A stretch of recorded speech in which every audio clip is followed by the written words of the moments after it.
Psicólogo, um ponto curioso para se observar na terapia de casal e família.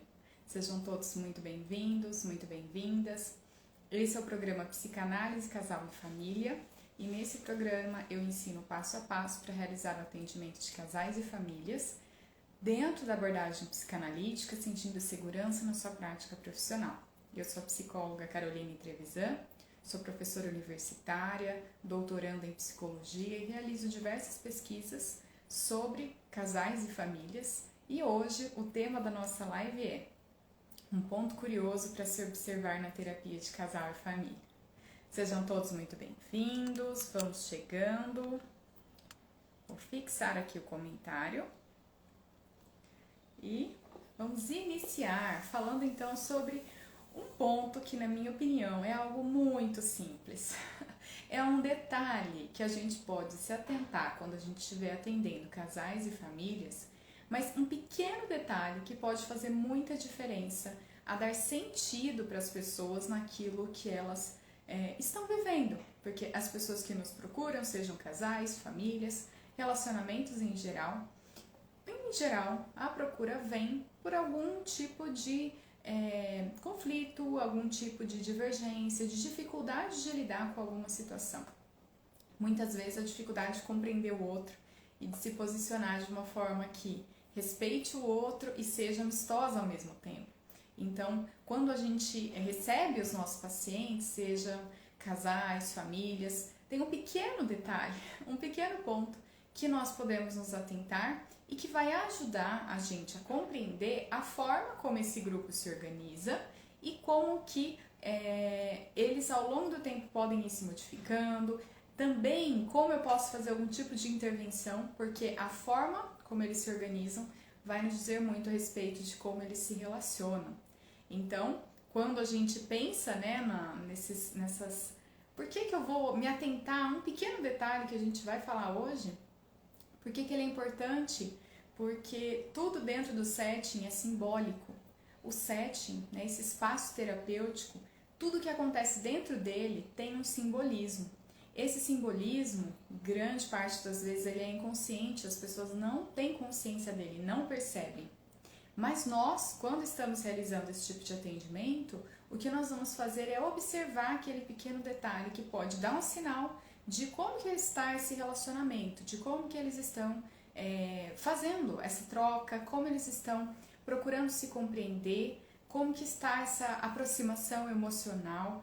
Tudo isso pode ser alguns aspectos que a gente pode obter tendo atenção com um pequeno detalhe dentro do nosso setting. Então, nosso setting, ele vai trazer alguns detalhes que dizem para nós a respeito de como essas pessoas dentro desse casal, dentro dessa família, estão se relacionando. E claro, se a gente conseguir se atentar a outros sinais que não só a fala dos nossos pacientes, isso vai fazer com que a gente vá um pouco além, enxergue esses aspectos inconscientes e que a gente consiga ter uma intervenção mais efetiva. Então, quando a gente não toma algum cuidado de olhar além daquilo que eles estão falando, de ter um cuidado, um olhar especial dentro do nosso setting, o risco é que a gente deixe passar um ponto que é muito irrelevante, muito importante, que diz respeito a esse conjunto de relações, seja ele por meio do casal ou seja por meio da família.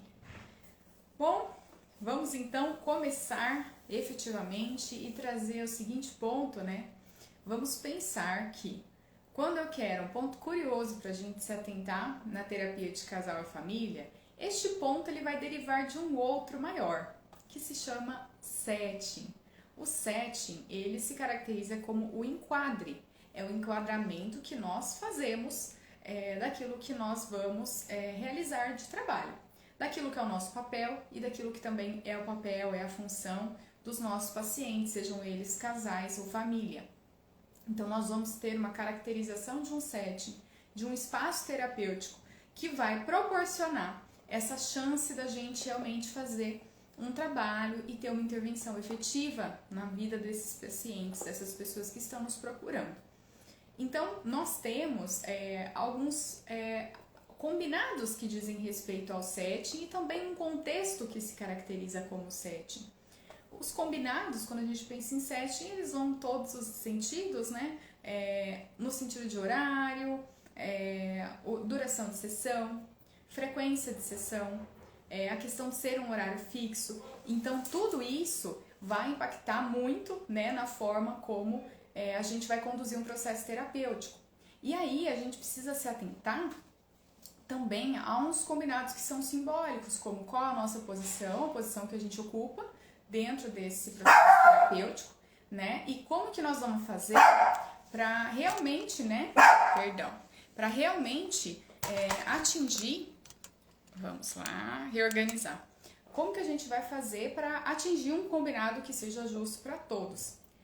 Quando a gente fala do setting, a gente também está falando de um outro aspecto que diz respeito ao aspecto do contexto, ou seja, onde nós vamos fazer esse atendimento. E nós temos duas possibilidades de realização de atendimento. Ele pode ser tanto um atendimento presencial quanto um atendimento online. E quando a gente está falando de atendimento de casal e família, a gente vai pensar em como que isso vai se configurar, como que nós vamos fazer para esse combinado acontecer. Então, se é um espaço físico que a gente está atendendo um casal e uma família, é super importante que eu tenha um espaço que comporte todas as pessoas que vão participar desse atendimento. Se é um casal, vou ter um espaço que esse casal possa se sentar, se acomodar. E a mesma coisa uma família, que a gente pode ter também uma variação de quantidade de pessoas, né? A família, né? Às vezes a gente pensa só naquela família gigante, vai vir o pai, vai vir a mãe, vão vir vários filhos. Não necessariamente o atendimento de família, às vezes vai ser a mãe com o filho, uma mãe solo com seu filho, por exemplo. Isso configura uma família. Então, nós vamos procurar ter esse cuidado com esse espaço físico para receber essa pessoa, para oferecer esse espaço para que ela possa vir e participar de um processo terapêutico. Quando a gente fala de um atendimento online, um atendimento, especialmente quando a gente está falando de casais, de famílias, nós também temos um cuidado, que é a questão de como cada um vai aparecer na câmera. Porque tem pessoas que às vezes quando vão posicionar a câmera, o casal está apontando só para um, não aponta a outra pessoa.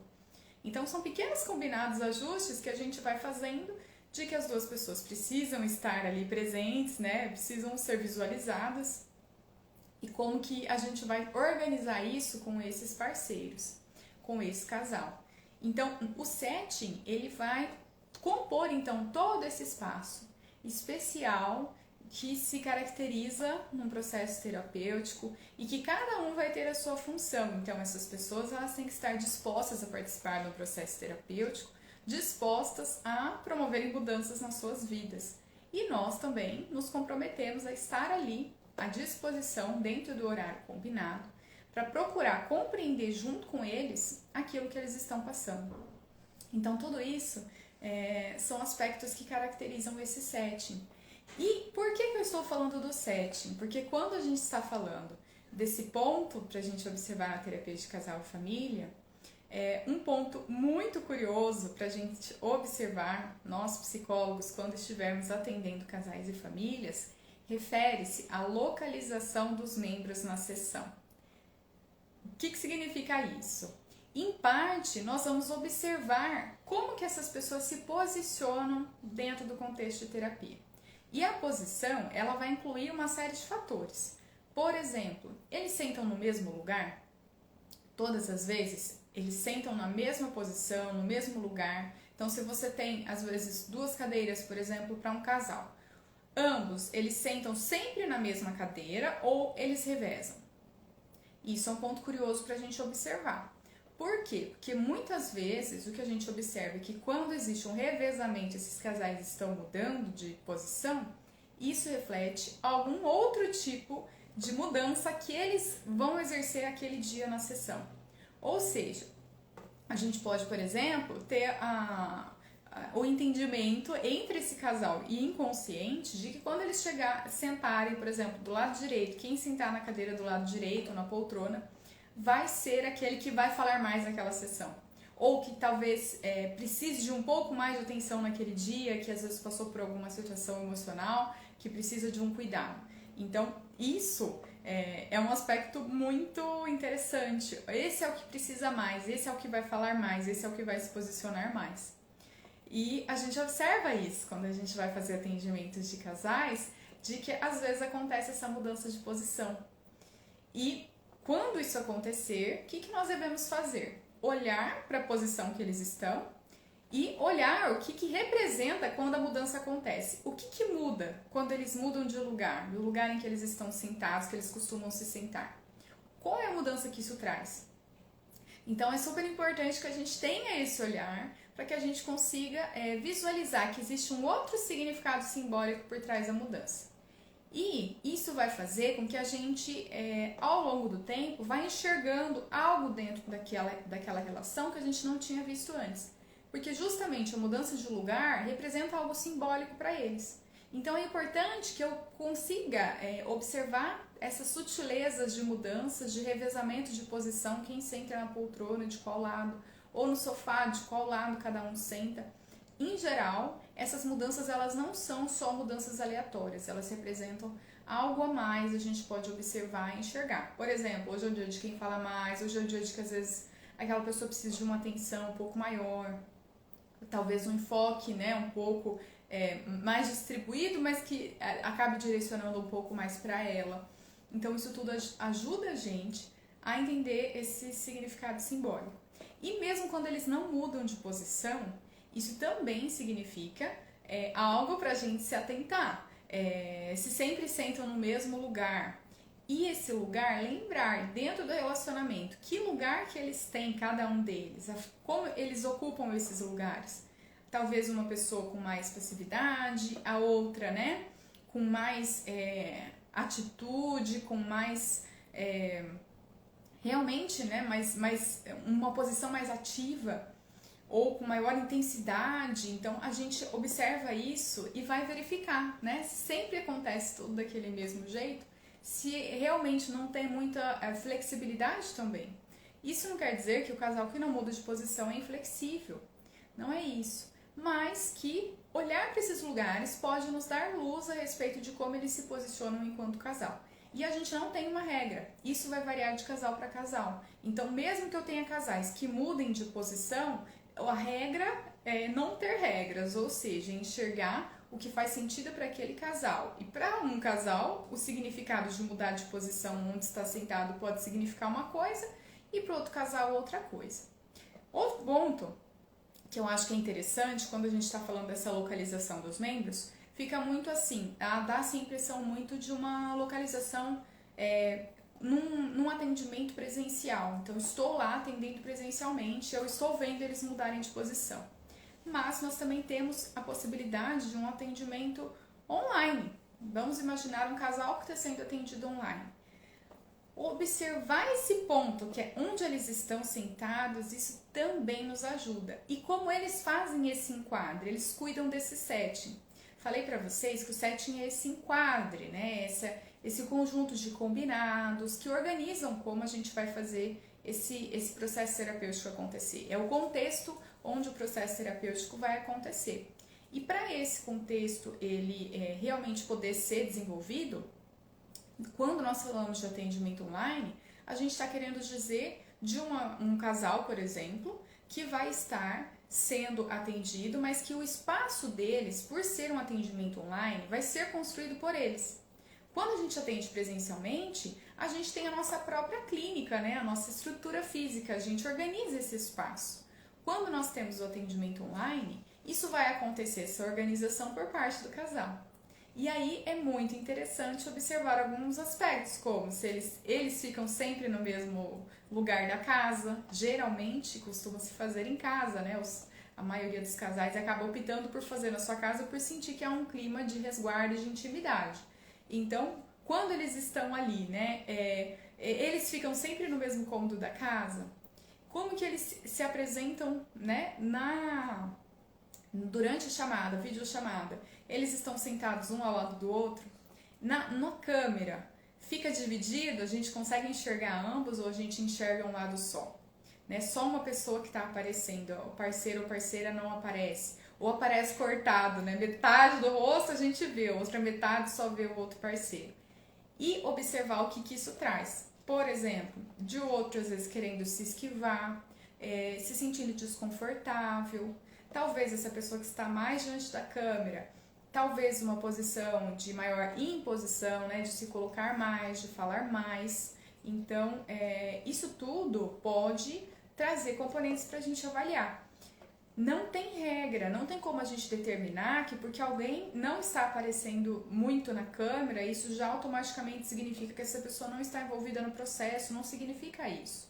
Significa que existe um simbolismo por trás disso e que a gente vai observar isso em cada casal.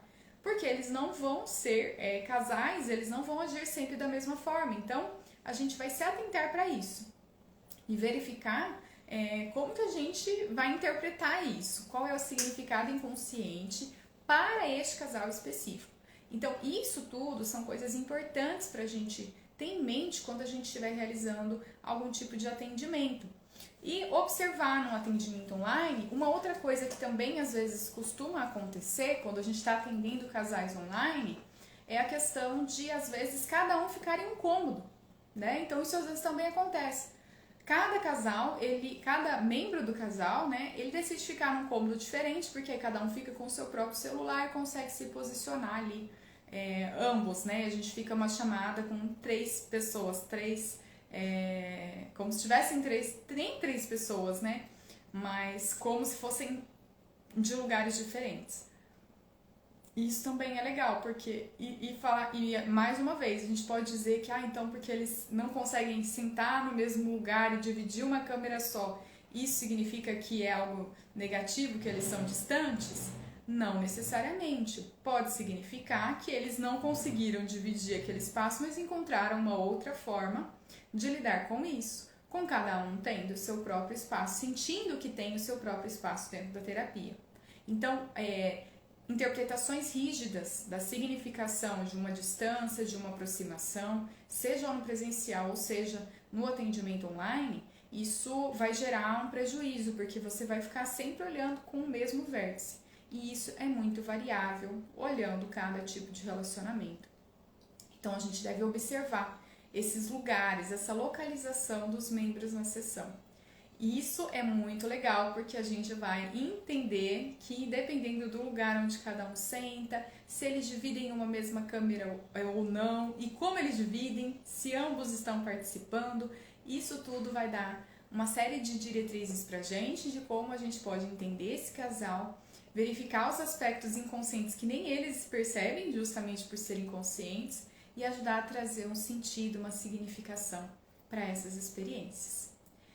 Acho que quando a gente fala desse ponto curioso para o psicólogo se atentar quando atende casal e família, e a gente está falando da localização dos membros, onde cada um senta, isso é importante. Acho que tem uma questão de a gente observar, por exemplo, quando eles se sentam afastados. Então, eu digo isso e aqui eu vou trazer um outro componente, porque às vezes a gente está atendendo família e às vezes sim vão ser várias pessoas. E aí, isso é um ponto muito importante, que às vezes a gente atende até o casal, também dá para observar isso. Quando você tem um sofá, por exemplo, eles estão sentando juntos, eles ficam de mão dadas, eles ficam próximos ou eles ficam afastados. A aproximação física durante a sessão, ela é relevante. A gente pode observar isso num atendimento online ou num atendimento presencial. Porque online a gente vai estar com a câmera e a câmera, gente, ela não abrange muita coisa. Então, se esse casal não sentar junto, automaticamente a gente vai ver partes dele, talvez até pedir para reposicionar a câmera, colocar mais para trás para a gente conseguir enxergar ambos. Mas quando a gente está falando do atendimento presencial, isso também pode acontecer. E eu acho muito interessante, né? Me lembro de uma experiência que eu tive, e vocês tenho certeza que já devem ter visto vários, de estar atendendo, às vezes a minha história, né? Eu estava atendendo um caso de uma criança e o que aconteceu foi que chamei os pais da criança para a gente poder conversar e eu entender todo o histórico, era um primeiro encontro para entender como que eles tinham se conhecido, como que foi a situação, o nascimento dessa criança. E esses pais, eles eram separados e esse pai, inclusive, já tinha constituído uma nova família. E foi muito interessante porque quando ele chegou na sessão, O que ele fez, tinha ali, né, uma poltrona e uma cadeira, e ele se sentou em uma delas, e quando sentou, ele automaticamente ele puxou para trás a cadeira e se afastou. Então ele ficou mais distante, não só do lado da parceira que ele tinha tido antes, né, da mãe da criança, mas não só no lado, mas para trás também. Então não era um afastamento só dela, mas era mais ainda, né, do setting, como se fosse algo que estava sendo muito desafiador para ele estar ali. E esse pequeno sinal, pequeno, né, de ter afastado, colocado um pouco a cadeira para trás, ele trouxe um dos sinais de o que a gente viveria depois no processo terapêutico, que era a falta deste pai, o quanto que a gente tentava incluí-lo, mas que ele não era participativo na vida do filho. E isso foi um ponto para ser trabalhado dentro do processo terapêutico. Então, um pequeno sinal, você observar essa pessoa se afastando, ela puxando uma cadeira para trás, ela não ficando próximo de você ou dos outros membros, isso não é algo assim aleatório, isso em geral vai ter uma significação. Então, na vida dessa criança, esse pai, depois desse processo, né, ele voltou somente mais uma vez e não voltou mais. No momento de dar uma devolutiva, né, de como tinha sido o processo com a criança, e a gente verificar o que precisava ser trabalhado, esse pai, ele acabou se ausentando mesmo, né, ele se mudou e realmente ficou totalmente distante emocional, financeiramente, fisicamente dessa criança. Então ele foi embora, né, mas aquele primeiro sinal ele já aconteceu no primeiro dia de atendimento, quando eu fiz um primeiro momento com esses pais. Isso é legal da gente observar, né? Enxergar que as pessoas elas vão dando essas pequenas amostras de como eles estão, como que a proximidade deles está presente ou está ausente. Existe uma proximidade ou uma distância emocional. Em geral, quando a gente está incomodado com alguém, vamos pensar em nós. A nossa atitude não é de querer ficar próximo da pessoa. Se a gente está incomodado, o que a gente deseja, se possível, fugir, sair de perto, evitar. Então, quando a gente está fazendo um atendimento e a gente começa a observar esse movimento de evitação, de distanciamento, cuidado, né? Liga lá a sirene, um sinal de alerta no seu psiquismo, porque provavelmente tem algo por trás daquilo. Ao mesmo tempo, vamos pensar no contrário. Se a gente está atendendo uma mãe e uma criança, por exemplo, e a criança não consegue, a mãe, ambos ficam grudados o tempo todo, vão brincar toda hora junto, toda hora abraçado, não se permitem de forma alguma esse pequeno distanciamento de às vezes ir lá, né, brincar com a terapeuta também, eles são sempre muito juntos o tempo todo, abraçados. Isso também pode indicar pra gente um outro excesso, né? Não o excesso no sentido de distanciamento, mas o excesso de proximidade. O excesso que pode configurar a dificuldade deles em se separarem e terem vidas autônomas, além daquela relação, daquela mãe com aquela criança, uma relação parente-filial. Então a gente pode enxergar isso observando esses pequenos detalhes. Como eles estão? Eles estão se aproximando ou não? Quando a gente fala de criança, a gente vai estar na terapia de família e essas crianças estiverem presentes, a gente vai estar com brincadeiras também, com jogos, brinquedos, porque isso é a linguagem da criança. O adulto ele vem e ele também participa disso. Então nós temos que observar como que acontece essa relação. Quando eles estão brincando, como que isso acontece? Ou vamos brincar, né? Vamos imaginar qualquer situação projetiva que os brinquedos vão trazer. Nas histórias que eles contam, no que eles escolhem brincar, nas histórias de faz de conta, né? Então, quem fez mamãe, filhinho, a professora, qualquer situação que eles vão fazer ali uma representação, uma brincadeira, não faz de conta, o que eles decidem contar e como eles estão se relacionando, se estão próximos ou não, se ficam, né, talvez muito abraçados ou pouco abraçados ou afastados, não querem nem conversar junto, querem ficar afastados, conversam com a terapeuta, mas não conversam entre eles. Isso tudo são pequenos sinais, são sinais que o setting vai nos trazer e que são pontos curiosos para a gente observar. curiosos porque eles mostram pra gente algo além do que aquela pessoa está querendo falar para você verbalmente. É uma outra forma de expressão, uma forma de expressão física, concreta e que traz pra gente um significado simbólico. Então eu estou lá puxando a minha cadeira, não é só aleatoriamente para ver se fica mais confortável. Estou puxando a minha cadeira e o que a gente observa é alguém que se ausenta, que se afasta daquela relação. Percebe que aí existe um significado? Como eu disse, não existe uma coisa assim, né, que sempre vai ser a mesma coisa toda vez. Isso não acontece. Mas o que existe é a gente olhar para cada uma dessas questões e entender, para este caso, para esta família, para este casal, o que que isso significa, o que que isso representa. E aí a gente vai ter todo esse cuidado para estar interpretando isso, trazendo um sentido novo para essa família e esse casal.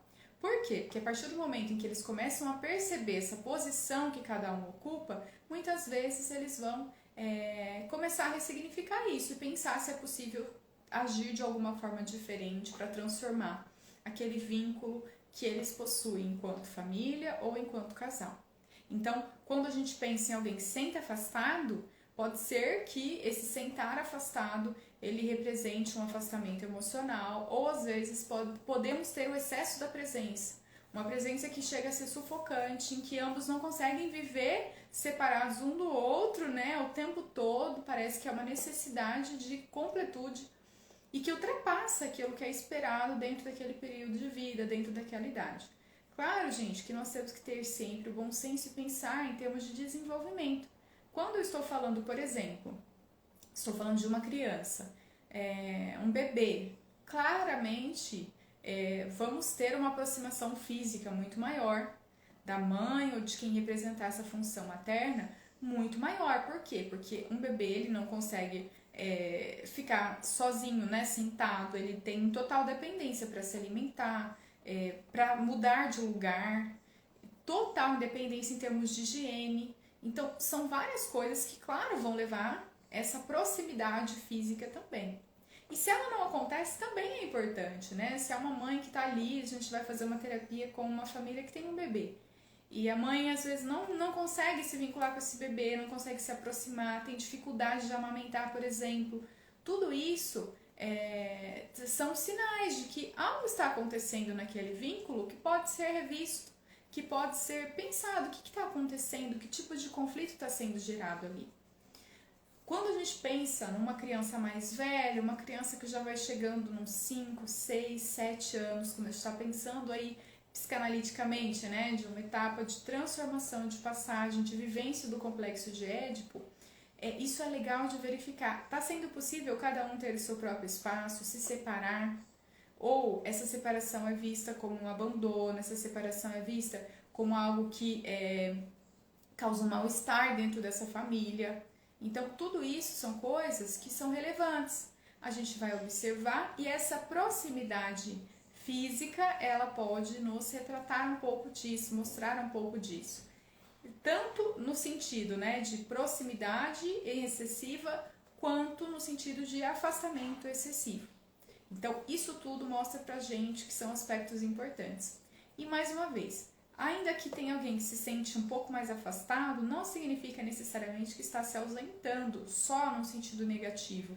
Às vezes, a gente pode ter ali um cuidado na preservação do seu próprio espaço. Então, o afastamento, para que eu tenha o meu espaço, eu sinta que estou no meu espaço, esse espaço está sendo preservado. Portanto, os sentidos para a localização dos pacientes, seja casal ou família, dentro do setting, onde eles estão sentados, esse sentido ele vai ser particular e único de cada casal. O que importa é a gente se atentar, saber que eles estão presentes e a gente poder realmente fazer um movimento de dar significado para isso, tornar isso consciente para esse casal ou família e a partir disso eles pensarem em conjunto conosco como que a situação ela pode ser transformada. Então tudo isso é muito válido, eu acho que é muito interessante, gostoso da gente observar quando a gente está atendendo casais e famílias. E aí temos mais um ponto que eu acho que se enquadra muito dentro dessa conversa de hoje. Quando a gente está pensando em atendimentos de casal e família, acho que a gente precisa se atentar à questão da posição emocional. O que significa isso? É o lugar que cada uma dessas pessoas ocupa dentro daquele vínculo, dentro daquele relacionamento. E isso é algo que, inclusive, antecede aquela relação. Então, quando nós nascemos, o que acontece é que antes do nosso nascimento, nós já somos pré-inseridos dentro de um grupo. O grupo, ele já investe em nós. Esse grupo inclui o meio social como um todo e inclui especialmente os nossos familiares, que recebem as informações do meio e que transmitem isso para os seus filhos. Então, nós vamos ter um grupo transmitindo valores, transmitindo crenças, transmitindo o porquê de ser aquela família, o porquê desse grupo existir desta forma. Tudo isso vai ser transmitido para aquele recém-chegado, para aquele bebê que está vindo. E espera-se que esta pessoa que está chegando, ela vá dar sequência àquilo que o grupo já realizou, aquilo que o grupo já tem constituído, que caracteriza esse grupo como o grupo. Então, todos esses valores, essas vozes que dizem o que é o certo, o que é o errado, o que é esse grupo, o que não é, essas vozes elas são transmitidas e essa criança ela já é inserida dentro de uma posição. Então, nós temos casos, por exemplo, que às vezes o nome da pessoa insere ela numa determinada posição dentro da família. Por exemplo, o nome de um primogênito ser o mesmo nome que o pai, né? Ou ter o mesmo nome que algum avô, alguma avó. Espera-se algo, o nome ele não é colocado aleatoriamente. Então, essa pessoa ela vai ocupar uma função, um espaço dentro desse grupo. O grupo recebe a criança que está vindo, mas recebe investindo e, ao mesmo tempo, querendo de volta que ela cumpra alguns aspectos, né? Que ela passe realmente todas essas informações do grupo, que ela dê continuidade ao grupo, que ela siga apresentando valores, todas essas características que são importantes para o grupo, que ela continue exercendo isso para que o grupo não morra. Então, essa é a questão do investimento, o grupo investe por quê? Para ter uma tentativa, né, de lidar com a finitude. Porque aí eu me imortalizo quando eu transmito algo para este outro membro que vai continuar transmitindo isso adiante. É como se algo meu continuasse sempre existindo. Então, essa transmissão, ela sempre acontece e ela vai designar um lugar para cada pessoa dentro dessa relação. Então, o filho nasceu, a filha nasceu, vai ter ali uma expectativa do que ela deve fazer, o que ela deve cumprir dentro desse grupo. A gente pode olhar nos nossos grupos e pensar, né? Temos as situações, por exemplo, de pessoas que são aquelas que vão ser as cuidadoras, quando alguém fica doente, é ela que vai lá e cuida. A situação daquele que fala, que é o porta-voz, ele vai falar quando tiver algum problema, alguma situação, o que ele faz? Ele fala. É aquele que todo mundo, né, tenta às vezes manter ali embaixo dos panos, os combinados, mas aí ele pega e vai falar e ele joga as cartas na mesa. Então, temos essa pessoa que fala, que, né, realmente expressa o que o grupo às vezes tenta evitar. Cada pessoa ela recebe uma função no momento do nascimento. A gente precisa disso por quê? Porque esse grupo traz pra gente uma ideia de história, uma ideia de identidade, uma ideia de que existe algo que já nos precedeu e que nos caracteriza, e que se isso é verdadeiro, porque a gente toma como certeza o que o grupo afirma, se isso é verdadeiro, o que eu vou fazer é ter uma previsão do futuro, o que eu posso esperar do meu futuro. Então, essas vozes que a gente recebe, transmitidas pelo nosso meio social, pela nossa família, isso tudo vai sendo internalizado. E é um processo a gente conseguir ter uma autonomia nisso, ou seja, ser algo além do que aquilo que os pais nos determinaram, além daquilo que os pais esperam que a gente cumpra, que a gente faça, além daquilo que eles esperam que a gente atenda em termos dos desejos deles. Essa contextualização, ela serve para a gente pensar nessa posição emocional. Por quê? Porque nós ocupamos uma determinada posição dentro do grupo que a gente faz parte. Então, se eu estiver falando de uma família, eu tenho que olhar qual que é a posição, por exemplo, que esse filho ocupa para estas pessoas que são as figuras parentais. Pode ser o pai e a mãe, ou pode ser a avó, avô, quem cumprir essa função. Então eu vou olhar o que é o significado simbólico disso, o que essa pessoa, qual é a posição que ela ocupa, o que é esperado dela. A mesma coisa eu vou olhar em termos de casais. Quando a gente fala de casais, nós temos então um histórico de como que foi nossa relação com os nossos pais na infância, que auxilia a gente, sim, sem percebermos inconscientemente, na escolha do parceiro ou parceira atual.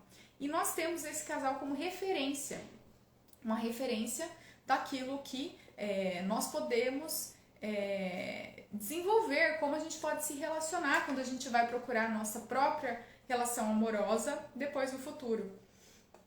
Isso tudo caracteriza uma série de expectativas e de funções que a gente entende, mesmo inconscientemente, que precisamos cumprir quando estamos num relacionamento. E aí isso que é o ponto muito interessante da gente observar quanto à posição emocional. Qual é a posição emocional que cada um ocupa? O que cada um está esperando um do outro? O que esses pais esperam, por exemplo, desses filhos? O que os filhos estão esperando desses pais? Essa possibilidade, né, quando nós falamos de pais, a ideia de que o filho, né, um ideal de um filho perfeito, quando o filho começar a mostrar que não cumpre esse ideal e que vai contra alguns aspectos que são importantes para o grupo, como que é a reação desse grupo? Como que essa família vai ser? Eles estão mais abertos, mais flexíveis à mudança ou eles estão mais fechados? Eles não querem nenhum tipo de mudança, isso é algo que é inconcebível. Se essa pessoa tentar mudar demais, ela deve ser excluída do grupo. Então, tudo isso são aspectos que, veja, é uma situação simples a gente pensar, né? Falei da localização física, quanto elas nos mostram muitas vezes essa posição emocional, mas ainda que você não veja tanta variação no físico, as pessoas trocando de lugar ou etc., observe principalmente essa posição emocional que cada membro vai ocupar dentro desse grupo, dentro dessa proposta, desse relacionamento. Então isso tudo é importante. E isso vai refletir em vários aspectos do nosso setting, por exemplo, quem é a pessoa que é às vezes mais passiva ou aquela pessoa que fala menos durante a sessão. Quem é a pessoa mais ativa, que mais se coloca, que mais se posiciona. Isso são posições e que não existe nem certo e errado, né? Quando a gente está falando de passivo e mais ativo dentro do relacionamento, não tem certo e errado. A gente vai verificar se ali está funcionando e se precisa de um ajuste. Que às vezes um ajuste é importante, talvez esteja num excesso. Um excesso de quem é muito passivo e outro muito ativo dentro daquele relacionamento. Então a gente vai fazer um processo de equilíbrio para integrar isso, para que não seja algo que acabe gerando um mal-estar para esse casal. Então nós vamos observar esses pequenos detalhes, observar essas pequenas coisas que cada um ocupa. E isso vai refletir em outro ponto, vou dar um outro significado, um ponto também curioso. Observar quem paga as sessões. Quando a gente está falando, por exemplo, do atendimento de casal, isso às vezes aparece pra gente, é comum aparecer, mas às vezes não aparece tanto. Que é a questão financeira. Quem está fazendo esse pagamento? Então é um casal, quem paga? Eles dividem o valor das sessões, é um que paga, o outro que paga, quem tomou a iniciativa de procurar a terapia. Tudo isso traz pra gente essa dimensão dessa posição emocional que este membro ocupa em relação ao outro dentro desse relacionamento. Então nós vamos refletir sobre isso. O espaço físico ele pode dar esse norte quando a gente observar a posição que cada um deles está sentado, se isso representa algo, quem fala mais, quem fala menos, quem se posiciona mais ou se posiciona menos. Então o espaço físico ele serve para isso, mas todos os combinados do setting, eles de alguma maneira podem nos trazer isso. Vou dar um outro exemplo, a questão de horário, né? Às vezes é uma conciliação de horário. Como que esse casal conciliou? É um desafio, né, gente? Quando a gente fala de casal, é o horário do casal mais o horário do terapeuta. São 3 pessoas ali que precisam conciliar esses horários. Como que isso foi feito por esse casal? Então existe ali uma tendência a facilitar mais o que é um horário bom para um e ser um horário péssimo para o outro? São pequenos detalhes do setting que dizem pra gente que talvez tenha algo ali que precisa de um equilíbrio, que precisa de uma flexibilidade, precisa de uma modificação. Então a gente pode observar isso nesses casos e enxergar se está sendo viável para ambos. E isso a gente fala desde o primeiro dia, né? Tem que ser um horário que seja possível para ambos, mas mesmo assim, às vezes para um fica um horário muito melhor e para o outro muito pior. Então isso é irrelevante. Como que eles estão se posicionando um com relação ao outro? Né? Como que existe esse equilíbrio nesse relacionamento? A posição emocional, portanto, é algo muito importante da gente observar. É verificar a posição que cada um ocupa. E não é patologizar, né? Não é patologizar. É olhar para isso e compreender. Está funcionando para esse casal ou não? Né? É algo que é disfuncional, que às vezes chega a um ponto de ser patológico. Então, são pequenos detalhes. Eu vou observar como isso se reflete entre eles. Porque, gente, quando a gente fala, né, uma das grandes diferenças da gente realizar atendimento de casal para um atendimento individual é que a gente está falando da presença. Ou seja, não é uma pessoa lembrando o que ela fez, como que ela falou com o parceiro lá atrás, e ela conta para o terapeuta escuta e fica essa versão. Não, a pessoa conta o que aconteceu entre eles, mas tem a outra presente que vai falar, que vai rebater, ou não vai falar nada. Também vai ser relevante. Então essa presença está ali. E ela vai dar uma devolutiva da sua versão dos fatos, de como que isso acontece. Ou seja, o que a gente faz de diferente na terapia de casal, é que a gente está observando o que está acontecendo entre eles. Quando um fala uma coisa, como que o outro reage? Ele reage já agressivo, bravo, porque ai, que absurdo, isso é uma mentira. Ou não reage, né, de um jeito mais equilibrado, olha, tem o seu lado, mas também teve esse outro que você não falou, também aconteceu isso. Ou alguém que não fala nada, né, e eu realmente, né, se ele entendeu que era assim, eu não queria, mas se ele entendeu, percebe? É a relação entre eles, é o que está fazendo, como eles se ligam, como eles se conectam. É isso que eu vou observar. E isso traz esse aspecto da posição emocional. Como essa relação está acontecendo? Como que eles estão interagindo entre eles? Então, devemos então nos atentar. São os pequenos detalhes num atendimento de casal ou de família que muitas vezes vão fazer a diferença e vão dar um norte pra gente de como a gente consegue visualizar outras coisas, né? Como a gente consegue olhar os significados inconscientes para aquelas ações que eles têm. A como eles decidem se conectar, se ligar, quais são os combinados, os acordos que eles fazem e que papel que cada um recebe dentro daquela relação, né? Que deve ser cumprido por eles. Ou que eles se comprometeram a cumprir e que provavelmente não está mais funcionando, porque senão não vinham para o atendimento. Então, o que era? Como a gente vai mudar esse contrato, esse combinado? Essas regras que foram definidas, como que a gente altera isso? É isso que a gente se propõe a fazer, dando essa abertura num processo de terapia. E aí, nosso papel é nos atentar aos pequenos detalhes. Onde senta, se revezam posições, se sentam próximos, afastados, se respeitam esse espaço físico e emocional um do outro no momento da fala. A questão de como cada um deles, o que cada um deles espera um do outro no relacionamento, que às vezes nem para eles mesmos está claro, mas que a gente vai procurar investigar, entender e dar um significado para esse casal. Então tudo isso faz abre pra gente uma possibilidade de uma intervenção muito mais efetiva. Queria agradecer a presença. Vocês têm alguma dúvida, querem colocar alguma questão? Se quiserem é só mandar aqui nos comentários. Mas gostaria de dizer que realmente a proposta é a gente pensar um pouco além da fala. Quando a gente faz atendimento, especialmente na psicanálise, eu acho que a gente tem sempre um convite para ir além do que é consciente, do que as pessoas estão falando, que elas percebem, e olhar aquilo que é inconsciente. Então, vou olhar aquilo que está por trás do que ela me fala. E o que está por trás da fala, muitas vezes vai se refletir nesse pequeno cuidado de estar mais próximo, estar mais afastado, de posição que cada um vai sentar, de quem paga o quê, quem tem esse papel, quem é mais ativo, mais participativo e quem é menos, como eles conversam entre si. É isso que vai ajudar a gente a enxergar um pouco além. Pequenos detalhes que, se a gente souber olhar, ter atenção, vão trazer esse simbolismo do que está acontecendo com esse casal ou com essa família.